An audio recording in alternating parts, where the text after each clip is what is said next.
สวัสดีข้าพเจ้ายอดอำนาจหลวงพระศรีหลังจากที่ได้เขียนเพิ่มหู้ตัวเองหู้ความจริงออกสู่ผู้อ่านได้3 หรือ 4 เดือนก็มีนักเรียนส่งข้อความมาถามเกี่ยวกับเพิ่มและเกี่ยวกับปัญหา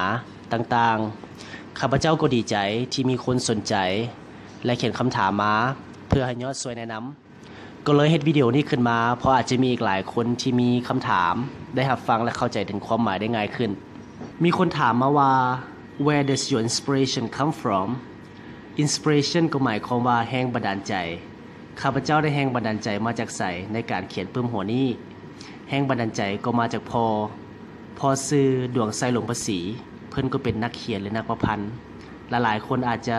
รู้จักหรือเคยได้อ่านปึ้มของเพิ่นมาแล้ว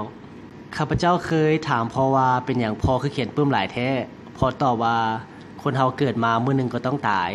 แต่ก่อนที่จะตายจะเฮ็ดหยังที่เป็นประโยชน์ไว้ให้คนและโลกได้จดจำพอถึงเขาจะตายไปก็มีความรู้ไว้ให้คนรุ่นหลังได้อ่านเพราะปาฏิหาริย์บ่ได้เกิดขึ้นกับคนที่มีฤทธิ์เดชหรือเวทมนต์คาถานั่นหมายความว่าอย่างงมงวยปาฏิหาริย์ก็คือเมื่อเฮาได้ช่วยเหลือผู้อื่นด้วยความจริงใจให้ความรู้ที่สามารถเอาไปนำใช้แล้วเกิดประโยชน์และให้ความสุขโดยที่บ่หวังหยังนั่นก็คือสิ่งปาฏิหาริย์ที่แท้จริงจื่อไว้ว่าทุกมื้อที่เจ้าออกบ้านไปถ้าเจ้าเฮ็ดในสิ่งที่เจ้ามักและเป็นประโยชน์เจ้าก็คือสิ่งปาฏิหาริย์พอมันอยู่ในตัวของพวกเราทุกคน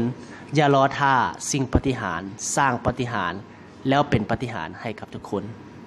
ข้าพเจ้าก็หวังว่าข้อมูลนี้จะช่วยผู้ที่ได้ฟังมีแรงบันดาลใจมีกำลังใจและกล้าเฮ็ดในสิ่งที่ตัวเองมัก